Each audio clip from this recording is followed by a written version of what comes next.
उमेदवार आदरणीय सरोजनी काकू सोमनाथ अप्पा हलगे या सभेला उपस्थित मोठ्या संख्येने असलेल्या माझ्या माता भगिनी, वडीलधारी मंडळी, मोठ्या संख्येने आणि उत्साहाने असणारे माझे सर्व तरुण भाऊ, पत्रकार मित्र, भाषणाच्या सुरुवातीला आज ज्यांनी राष्ट्रवादी काँग्रेस पार्टीत प्रवेश केला, सन्माननीय संतोषजी शिंदे यांचं मी राष्ट्रवादी काँग्रेस पार्टीमध्ये मनापासून या ठिकाणी स्वागत आहे.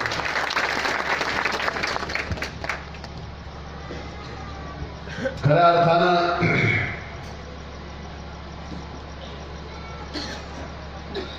नगरपालिकेची निवडणूक ही आता अंतिम टप्प्यात आली आहे. राष्ट्रवादी काँग्रेस पार्टीनं 7 तारखेला मोठ्या भागामध्ये मोठी जाहीर सभा घेऊन प्रचाराचा शुभारंभ केला आणि आपल्या सर्वांना गेली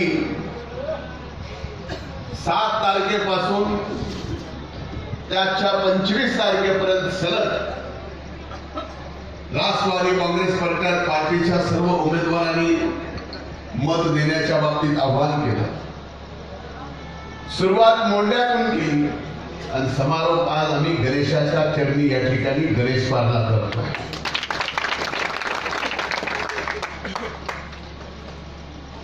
खरं तर परळीच्या या निवडणुकीमध्ये मला असं वाटलं होतं की गेली अनेक वर्ष, मग ती निवडणूक नगरपालिकेची असो, लोकसभेची असो, विधानसभेची असो, भाजपच्या वतीनं जे जे काही स्वप्न दाखवले गेले ते स्वप्न कधी पूर्ण करणार हे भाजपची बाजू कधीतरी कुठल्या तरी सभेतून या भागाचा आमदार म्हणून, या भागाचा खासदार म्हणून आमच्या बहिणी परळीच्या जनतेला सांगते. पण त्यांनी परळीच्या बाबतीमध्ये जनतेला ती दाखवलेली स्वप्न ती कधी पूर्ण करणार हे सांगितलं नाही. नवीन स्वप्न दाखवले, नवीन स्वप्न दाखवलं की आता आम्ही परळीला डिजिटल परळी करणार. नेमकी डिजिटल परळी म्हणजे काय कोणाला माहितीये का? कुणी मला समजून सांगू शकतो? अजय जोशी सर, आपण समजून सांगू शकता? गुजरात कोण विचारतो? कुणी तरी सांगू शकत? डिजिटल म्हणजे काय? अरे आम्ही तर अगोदरच आमच्या मोबाईलला नेटवर्कला 4G, तुम्ही आणखी काय डिजिटल करणार? म्हणजे एखाद्या मुद्द्यावर तुम्ही परळी शहरातल्या जनतेला किती दिवस मूर्ख बनवणार? मागच्या नगरपालिकेच्या निवडणुकीत सांगितलं, विधानसभेच्या निवडणुकीत सांगितलं की आम्ही परळीला आयडियल करू. ते आयडियल मला आणखीन लक्षात आलं नाही. आताच डिजिटल मला लक्षात येत. आता मध्येच शॉक सोडला म्हणजे आम्ही आता परळीला स्मार्ट करणार आहोत. स्मार्ट सिटीचा एक घोळ नेमका मोदींना पण समजलाय का नाही मला माहिती. जो तो भाजपचा नेता उठतोय, गावागावात जातोय. मोदींनी 100 शहरं काय या देशातली महानगर स्मार्ट बनवायचं ठरवलं, त्याची यादी जाहीर केली की भाजपचा कुठलाही पुढारी उठतोय, कुठल्याही गावात जातोय, नगरपालिकेच्या निवडणुकीत बनतोय, आपके शहर को मैं स्मार्ट सिटी बनाऊंगा. आता परळी जर हे कोण म्हणेल तर परळी आपली अगोदर स्मार्ट आहे. आणि स्मार्ट सिटी करायची असेल तर परळी हे महानगर नाही आहे. केंद्र सरकारची ही योजना आणि केंद्र सरकारच्या या योजनेमध्ये 100 शहरं ठरले. त्याच्यात दिल्लीपासून, मुंबईपासून, नवी मुंबईपासून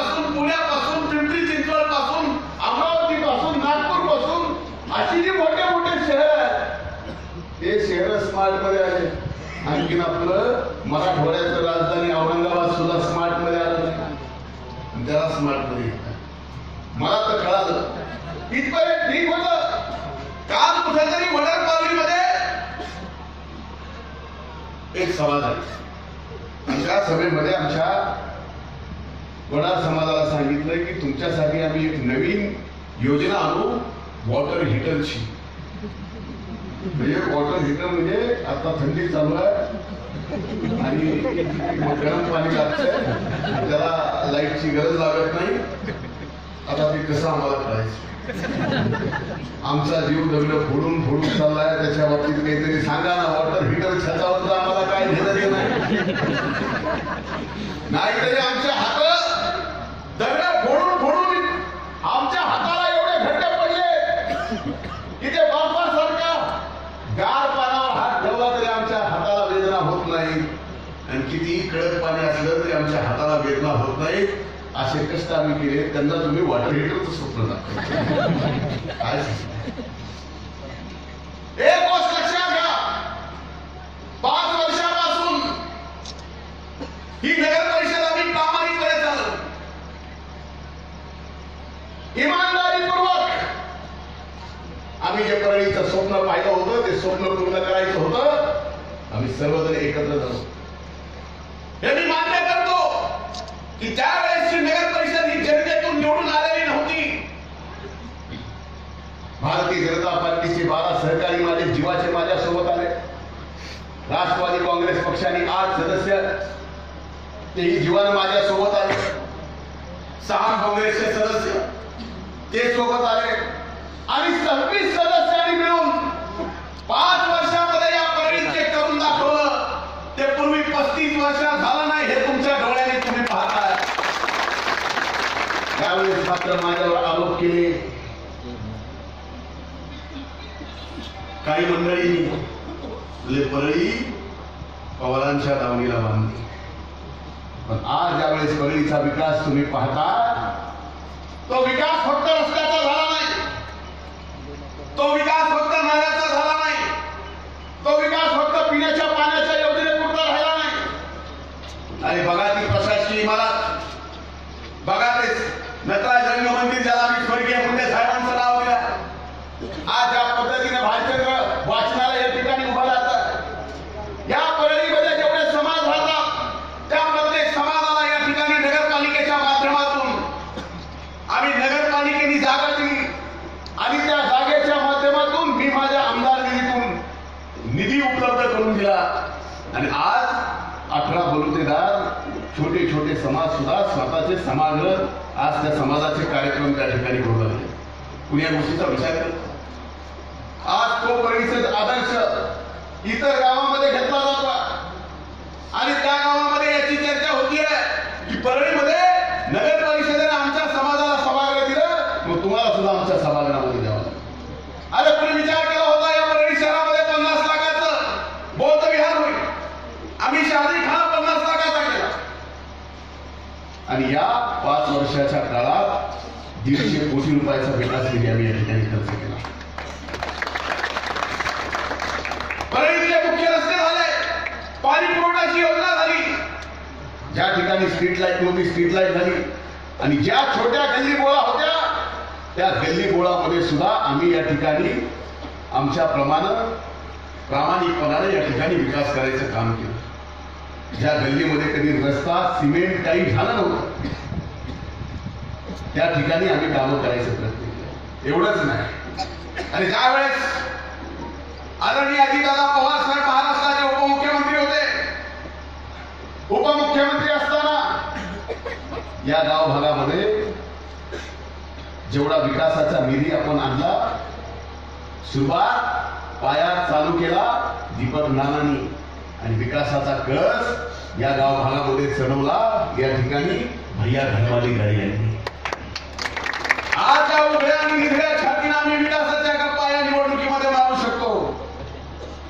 आज या विकासाच्या मुद्द्यावर आम्ही राष्ट्रवादी काँग्रेस पार्टी म्हणून आपल्या सगळ्यांच्या डोळ्यात डोळ्यात घालून या ठिकाणी मत मागू शकतो.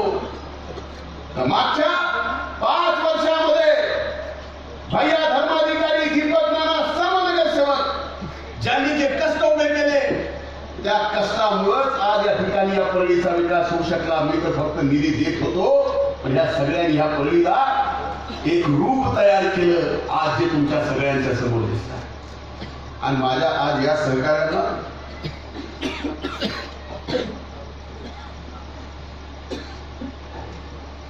तुम्ही या निवडणुकीमध्ये टार्गेट करता कुठल्या कारणाने, त्या विषयावर मला यायचं नाही. पण कधी नाही ते की परळीच्या एवढं राजकारणाची पातळी खाली घसरलेली कधी नव्हती. एक व्यक्ती आहे, मी एकीकडे भाजप, शिवसेना, रिपाई, रासप, काँग्रेस, फुटीर काँग्रेस, आणखीन क्रांती, फलानं सगळे एक आहे. आणि यांनी ठरवून कुठल्या प्रभागात कोण उमेदवार दिल्यानंतर राष्ट्रवादी काँग्रेस पक्षाचे मत खाऊ शकते, कुठल्या प्रभागामध्ये काँग्रेसला मदत होऊ शकते, कुठल्या प्रभागात काँग्रेसची भाजपला मदत होऊ शकते, कुठल्या प्रभागात आघाडीची मदत भाजपला होऊ शकते.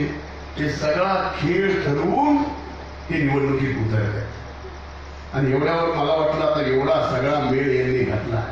एक नाही, दोन नाही, तीन नाही, 4 पार्ट्या वेगवेगळ्या एका राष्ट्रवादी काँग्रेस पार्टीला हरवायला या ठिकाणी निघाल्या.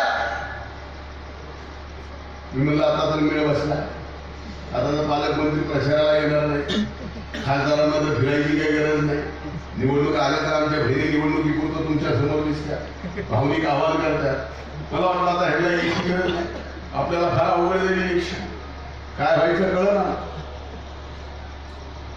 पुन्हा बघतोय तर खासदार रस्त्यावर, पालकमंत्री रस्त्यावर, फायनान्स मिनिस्टर आणला, आपल्या भीमनगरमध्ये दिलीपराव कांबळेंना आणलं, आर्यन मिनिस्टर. एवढ्यावर थांबले राज्याच्या मुख्यमंत्र्याला घेऊन आले, सीएमला. मी तर काल परवा दिवशी सीएम साहेबांची सभा झाल्यावर म्हणलं भाजपच्या काही जुन्या सहकार्यांना अप्पा म्हणलं माझी विनंती आमच्या बहिणींना सांगा, आणखीन जमलं नरेंद्र मोदींची पण पडली सभा लावा.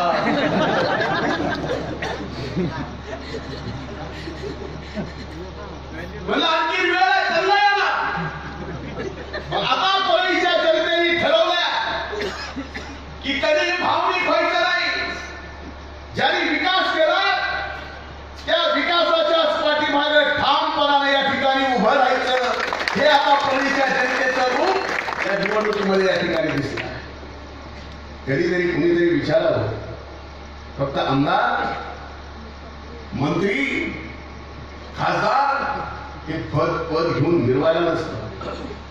अरे मी ज्यावेळेस पदाधिकारी होतो, ज्या ऑपरेशनचा किस्सा या ठिकाणी देशमुख साहेबांनी आपल्या समोर सांगितला, का साठेनगरचे लोक विसरले, ज्यावेळेस एका लहान मुलाचं बॉलचं ऑपरेशन करायचं होतं. अरे परिस्थिती अशी की रोजची खायची अडचण, अशा परिस्थितीत त्या लहान लेकराचं ऑपरेशन नाथ प्रतिष्ठानच्या माध्यमातून, मस्के नाव आहे सुरेश मस्के, आम्ही नाथ प्रतिष्ठानच्या माध्यमातून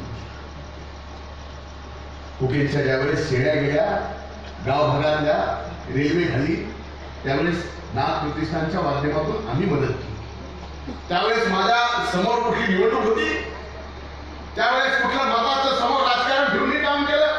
अरे एवढं सोडा, माझ्याकडे फक्त राज्याच्या सत्तेमधला विषय 2-3 वर्षाचा संबंध आला. काय निघावं, साठेनगर या भागातल्या आपल्या परळी शहरातल्या 800 मातंग आमच्या भगिनींना या ठिकाणी त्या योजनेतून 25,000 50,000 रुपयाचे चेक आम्ही या ठिकाणी काढून दिले. हे काम आहे लोकप्रतिनिधीचं. आज नाथ प्रतिष्ठानच्या माध्यमातून आम्ही आजपर्यंत 11 वर्षात 1100 गरीब घरच्या मुलींचं कन्यादान करायचं पुण्य भाऊ म्हणून माझ्या पाठीशी. ह्या सगळ्या गोष्टी करत असताना आज आशीर्वाद पाहिजे मला आपला. फार आरोप झाला, एकट्याला टार्गेट केलं जात आहे, एकट्याला अडवलं जात आहे, एकट्याला अडवून निवडणूक लढवायची आणि भावनेत म्हणायचं लोकांच्या समोर येऊन मला माझ्या बाबांचा वारसा सांभाळायचा, मला माझ्या बाबांचं स्वप्न पूर्ण करायचं. आता यंदा स्वप्न कसं करावं मला माहित. खुशाल तुम्ही स्वप्न पूर्ण करा, आमचं काय म्हणणं नाही. पण जर खरंच तुम्हाला स्वर्गीय मुंडे साहेबांचे स्वप्न माहीत असते तर तुम्ही ते पूर्ण करत असता. तुम्ही जरी वारसा म्हणून कन्या म्हणून पोटचे असाल, पण सावली सारखे स्वर्गीय मुंडे साहेबांच्या सोबत आम्ही होतो आणि तर सोमनाथ अनेक असंख्य मुंडे साहेबांचे काय स्वप्न होते आम्हाला माहिती आहे. कदाचित मुलगी म्हणून ते तुम्हाला माहित नसते. पण आज या ठिकाणी कुठलाही विषय आला, अरे स्वतःचं कर्तृत्व दाखवावं. आज 7 वर्ष झालं तुम्ही या भागाच्या आमदार आहात, गेली 2 वर्ष झालं तुम्ही या भागाच्या मंत्री म्हणून मंत्रिमंडळात काम करता. महिला बाल कल्याण एवढं मोठं खात आहे. आज एवढ्या मोठ्या संख्येने आमच्या माय मावल्या आल्या. आणि कुणीतरी एका महिलेने उठून सांगावं की या भागाच्या आपल्या लोकप्रतिनिधी ह्या महिला बाल कल्याण मंत्री राज्याचा कुठल्या तरी एका महिलेचं सबलीकरण सक्षमीकरण 1000 रुपयाचा तरी शासनाकडून तुम्हाला निधी आला का? या बाबतीत कोणी नाही विचारलं. काम पडलं की आम्ही मत द्यायचं म्हणलं की ती असं होऊ देऊ नका. काम करून करून आम्हीच मरून जायचो. या गोष्टीचा विचार करा आणि प्रत्येक वेळेस म्हणायचं बाबांची इथूनच काहीतरी झालं की गाव परळीच्या बाबतीमध्ये बाबांचं एक स्वप्न होतं, ते स्वप्न मला पूर्ण करायचं. आम्ही जे 5 वर्ष केलंय ना ते त्यांचंही स्वप्न होतं, आमचंही स्वप्न होतं, ते आम्ही पूर्ण केलं. आज एका गोष्टीचा विचार करा. वैजनाथ कारखाना निवडणूक झाली, ताब्यात लोकांनी त्यांच्या दिला वारसा हक्काने ते चालवतात. मी चालवा, आमचं काय म्हणणं नाही. आज 350 कोटी रुपयाचं कर्ज आहे. उद्या तो कारखाना चालू होईल का नाही अशी परिस्थिती निर्माण झाली. वैजनाथ बँकेमध्ये कधी कुठला स्फोट होईल डीसीसी बँकेसारखा याचा पत्ता लागणार नाही. अरे इंजिनिअरिंग कॉलेज वारसा मी तुम्हाला मिळालं. त्या इंजिनिअरिंग कॉलेजला नागनाथ हलगे यांचं नाव आहे. आज त्या इंजिनिअरिंग कॉलेजमध्ये किती फॅकल्टी चालू त्याचं उत्तर आम्हाला पाहिजे, ते मिळत नाही. पण आमच्यावर मात्र आरोप केले जातात. नगरपालिकेमध्ये एवढा भ्रष्टाचार केला आणि आम्ही म्हणलं तुम्ही कोणी रोखलाय? 2 वर्ष सत्तेत तुम्ही आहात. एक चहाचे जर कोण शर्मिंदा असेल तर काळा हुडकून काय चौकशा लावायच्या ते लावा. तुम्ही आतापर्यंत नगरपालिकेच्या 9 चौकशा लावल्या. त्या 9 चौकशीमध्ये सुद्धा तुम्हाला काही मिळालं नाही म्हणून गुमान गप्प आहात तुम्ही. नाही तर थोडं जरी इकडे तिकडे झालं असतं तर सोडलं असतं का आम्हाला कुणाला नाही. पण आरोप करायचे, बदनाम करायचं आणि दुसरीकडे मात्र लोकांना भावनिक करायचं, मत मागायचं. आता ही परळी आणि हा मतदारसंघ भावनिक होणार नाही. जो काम करेल, जो आपल्या कामी येईल त्याच्याच पाठीमागे या परळीने उभं राहायचं. हेच आपल्याला येणाऱ्या काळात करावं. आज या ठिकाणी काँग्रेसला मदत केली जाते. काँग्रेसला मदत ही आपल्याला काही नवीन नाही. काँग्रेसचे नेते एवढे बहादर आहेत. जगाच्या पाठीवर मी एकमेव असा नेता पाहिला जो प्रत्येक निवडणूक लढतो, हारतो, डिपॉझिट जप्त करून घेतो आणि प्लसमध्ये राहतो. एक निवडणूक झाली की 25-50 एकरची एक रजिस्ट्री नक्की आहे. विधानसभेच्या वेळेस मी म्हणलो होतो काँग्रेसला मतदान करू नका, तुमचं मतदान वाया घालू नका. 3000 मतं परळी शहरात घेतली आणि 25 एकरची रजिस्ट्री लगेच डिसेंबर महिन्यात केली त्यावेळेस. आणि आज सांगतो आता सुद्धा अरे दुर्दैव आहे, कोणावर अशी वेळ होईल. कुठे घेऊन जाणार आहेत मला माहित, पण कुणी भाजपसोबत अशी हात मिळवणी करावी डील कुठल्या गोष्टीची की मी उभा राहायला तयार आहे, मला एवढे पैसे द्या, मतं खाण्यासाठी मी माझ्या मुलीला उभं करतो.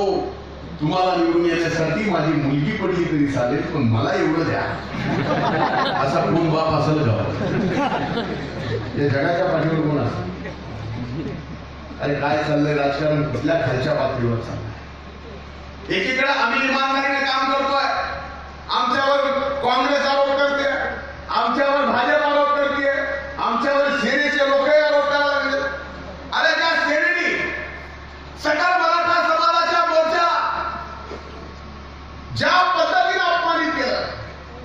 विषय मी या ठिकाणी आज सगळ्यात अगोदर लावून धरला आणि सेनेच्या उद्धव ठाकरे पर्यंत माफी मागावं लागली.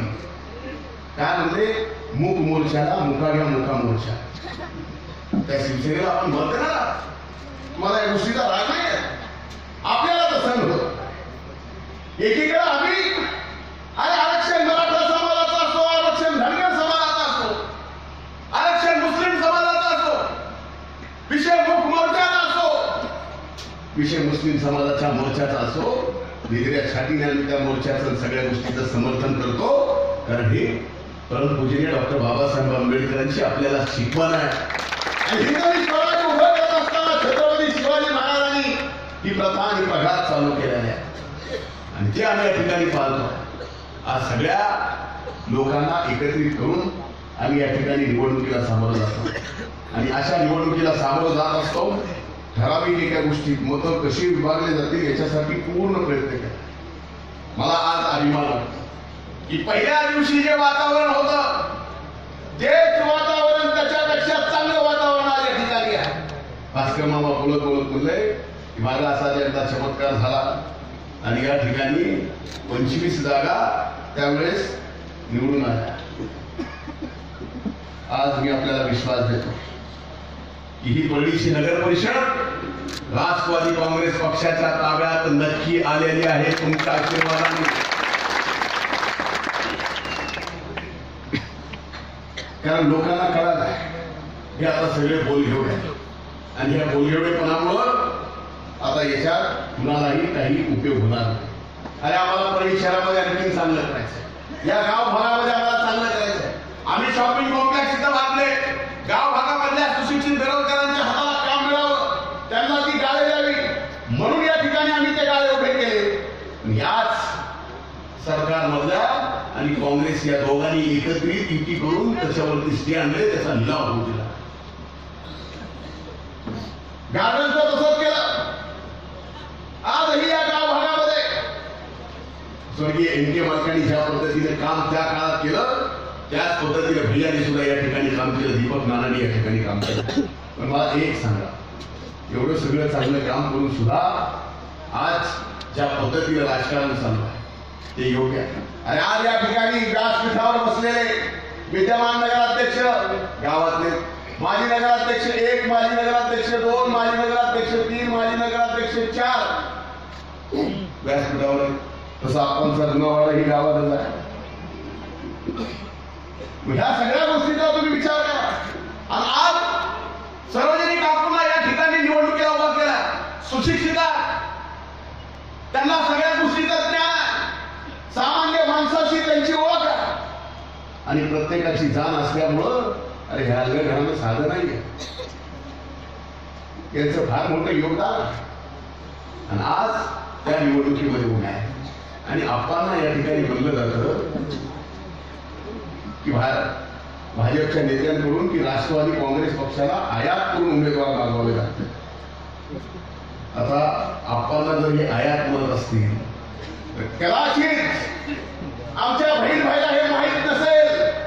ज्या स्वर्गीय मुंडे साहेबांचं राजकारण सोमनाथाप्पांच्या घरी, माझ्या वडिलांचं राजकारण ज्या सोमनाथाप्पांच्या घरातून चालू झालं, आज ते सोमनाथाप्पा सुद्धा तुम्हाला सोन्यासारखे सांभाळता आले नाही.